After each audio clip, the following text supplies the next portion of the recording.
UP के सीतापुर जिले में उत्तर प्रदेश राज्य महिला आयोग की सदस्या डॉक्टर प्रियंका मौर्य ने आज तहसील सभागृह सदर में महिला उत्पीड़न के मामलों की जनसुनवाई की। उन्होंने पीड़ित महिलाओं को एक एक करके सुना और समस्याओं के प्रभावी निस्तारण के निर्देश संबंधित अधिकारियों को दिए। महिला जनसुनवाई के दौरान कुल 32 प्रकरण प्राप्त हुए, जिसमें से मौके पर 4 का निस्तारण किया गया। महिलाओं एवं बालिकाओं से भी अपील की कि वे स्वयं भी जागरूक हो और अन्यों को भी जागरूक करें तथा उत्पीड़न की घटनाओं में चुप न रहे। जिला महिला अस्पताल का भी निरीक्षण कर व्यवस्थाएं देखी और महिलाओं से चिकित्सा सुविधा के बारे में जानकारी ली। सीतापुर से विनीत सिंह की रिपोर्ट। वाले कई अच्छे केसेस मैम, आज आपने जनसुनवाई की, कितनी शिकायतें आई, कितनी मौके पर आपने आज निस्तारण किया, क्या कहेंगी मैम? देखिए, अभी तक आज की जनसुनवाई में हमारे पास 24 प्रकरण आए, जिसमें से 4 का हम लोगों ने मौके पर ही निस्तारण कर दिया है। और अभी क्योंकि जनसुनवाई लगातार चल रही है, तो मैं आप लोगों को ये भी बताना चाहूंगी कि पिछली बार हम लोगों ने 18 जनसुनवाइयां करी थी जब मेरी यहाँ पे जनसुनवाई लगी थी, जिसमें से कि महिला थाने पे गई थी। तो उसमें हमने 10 पे समझौते करवाए और समझौते भी बहुत अच्छे हुए हैं। मैं आप लोगों को बताना चाहूंगी कि उसमें एक पत्नी जो है, पति पत्नी का विवाद था, दोनों अलग रह रहे थे, तो उनको समझौते के द्वारा आपस में एक किया गया। और साथ ही साथ एक महिला ऐसी थी जिसमें कि 2 महीने से उसके बच्चे को ले लिया गया था उसके पति के द्वारा, तो उसको भी बुलाया गया और समझौता करके उसको वो बच्चा दिलाया गया। एक प्रकरण ऐसा भी था जिसमें कि एक बच्ची को अनगिनत कॉल्स आ रही थी और परेशान किया जा रहा था सोशल मीडिया के माध्यम से, तो उसको भी निजात दिलाई गई। तो ऐसे तमाम मामले थे जिसको बहुत ही प्यार के तरीके से डील करते हुए हम लोगों ने समझौता करवाया। 3 की FIR लिखवाई है और 3 प्रकरण ऐसे थे जिसको परिवार न्यायालय को भेजा गया था। 2 अभी पेंडिंग है, वो लगातार अभी भी उसमें चल रही है जांच। तो हमारा ये प्रयास है कि हम यहाँ पे जो भी महिलाएं आती हैं, पीड़िताएं आती हैं, उनकी बातों का ठीक तरीके से संज्ञान लें और उनको त्वरित न्याय मिले, इसकी भी पुष्टि करें। तो मेरा ये पूरा प्रयास रहता है और बहुत ही बेहतरीन तरीके से महिलाओं की मदद की जा रही है। सरकार की जो योजनाएं हैं उनका भी लाभ हम पीड़िताओं तक पहुंचा रहे हैं। मैम, पिछली बार आप जनसुनवाई करने आई, उसके दौरान आपके पास एक शिकायत आई कि जिला अस्पताल में एक कुष्ठ डॉक्टर बैठता जो कि रोसा से उसकी तैनाती है, 1000 की बाहर से दवाई लिखता है, लेकिन आपके आदेश का अधिकारियों को अभी तक कोई ऐसा भनक नहीं पड़ा। आपने उसका सस्पेंड ऑर्डर बना दीजिए। अभी तक वही वो कर रहा है, 1000 की बाहर से दवाई लिख रहा है और वही वो तैनात है जिला अस्पताल के अंदर कुष्ठ रोग में। उसका वीडियो भी मैम आप मुझे याद है, सस्पेंशन के लिए मैंने नहीं बोला था, स्वयं CMO साहब ने बोला था कि इसको सस्पेंड करो और हम सबके सामने बोला था। आपके द्वारा मुझे ये पता चल रहा है आज यहाँ पे कि उसको सस्पेंड नहीं किया गया है, तो मैं CMO साहब से जरूर पूछूंगी कि आपने इस पे क्या कार्यवाही की, क्योंकि मेरी नॉलेज में तो यही था कि उसको सस्पेंड कर दिया गया होगा। हालांकि मैं ये नहीं चाहती थी, मैं यही चाहती थी कि भाई ठीक है, किसी को अल्टीमेटम पहले दिया जाए, किसी की नौकरी ले लेना कोई ठीक चीज नहीं है। अगर उसको पकड़ा गया है तो उसके ऊपर कार्यवाही ऐसी हो, कम से कम उसको एक मैसेज मिले। तो इसका भी मैं अभी जरूर पुष्टि करूंगी कि क्या इस पे कार्यवाही की गई। आपके द्वारा पता चला और मैं अभी CMO साहब से इसकी। मैम, आज जो है एक प्रकरण सामने जिला महिला अस्पताल का आया, जो कि बच्चा उसका जो है डेथ हो गया, खत्म हो गया। मैम, इस तरीके के कई मामले, जिला महिला अस्पताल एक विवादित अस्पताल उलझने में रहा है।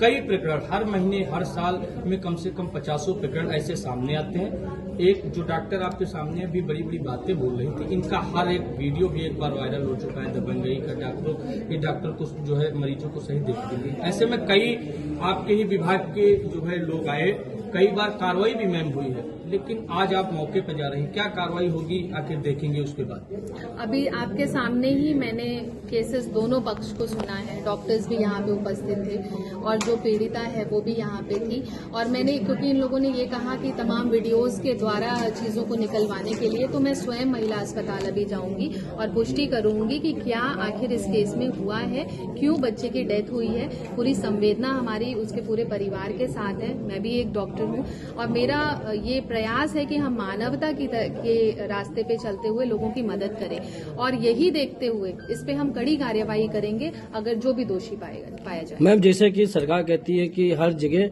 निःशुल्क इलाज होगा, वहीं पैसे देकर ही काम कराया जा रहा है अस्पताल में या विभाग में हो, ऐसे क्या लगता है? कहाँ पे ऐसा हो रहा है? महिला अस्पताल में ही 500 रुपए लेकर गार्ड नहीं मिलने दिया, बच्चे की मौत हो गई।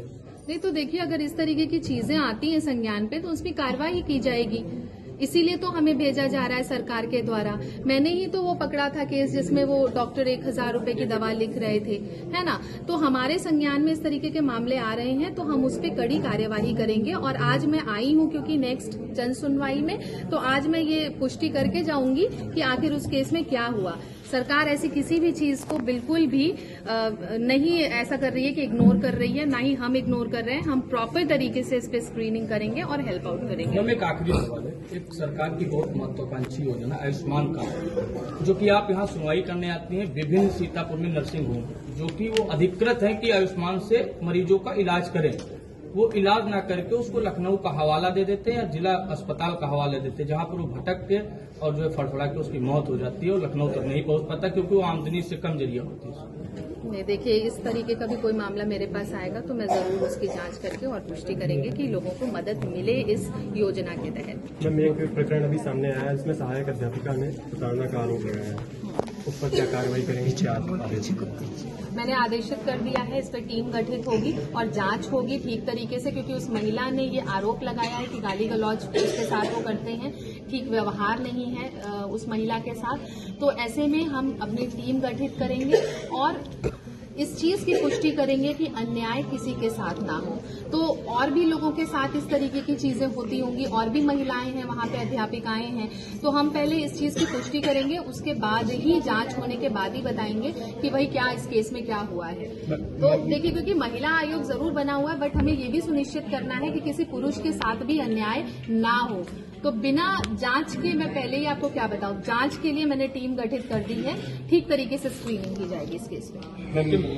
जिन पर आरोप लगा है उन्होंने अभी कहा कि मैं सम्मान से हटकर नौकरी नहीं कर पाऊंगा, अगर मेरे खिलाफ कोई कार्रवाई होती है तो मैं सुसाइड कर लूंगा। कैसे करता? अब ये आपसे कहा होगा, हमारे सामने तो ऐसी कोई बात नहीं उन्होंने कही है। ये मीडिया से बातचीत के दौरान तो आपके बातचीत में कही होगी, बट अगर वो इस तरीके की धमकी दे रहे हैं तो उसके लिए हम क्या करें भाई? महिला की बात ना सुने क्या? हम जांच ना करवाएं, हम कार्यवाही ना करवाएं? ये तो गलत है ना। उनका ये कहना है कि मुझे गुस्सा आता है। आपको गुस्से पे कंट्रोल करना पड़ेगा, क्योंकि हर चीज की एक जगह होती है। आप स्कूल में हैं, वहां पे आप बच्चों के बीच में डील कर रहे हैं, तो ये तो इस तरीके का अग्रेसिव बिहेवियर बच्चों के लिए भी हानि है और वहां पे जो अध्यापिकाएं हैं उनके लिए भी हानिकारक है। जब इस तरीके के मामले आते हैं तो जिला बेसिक शिक्षा अधिकारी जो हमारे बीएसए साहब हैं, वो औचक निरीक्षण क्यों स्कूल में नहीं करते? उनका कभी प्रश्न नोट ऐसा नहीं आया कि आज हमने इस विद्यालय में औचक निरीक्षण किया और ये कमियां मिली? सब बिल्कुल प्लस है, माइनस कुछ नहीं है। ठीक है, मेरे संज्ञान में आया, मैं तो कार्यवाही कर रही हूँ ना, उसका जवाब आप उनसे लीजिए।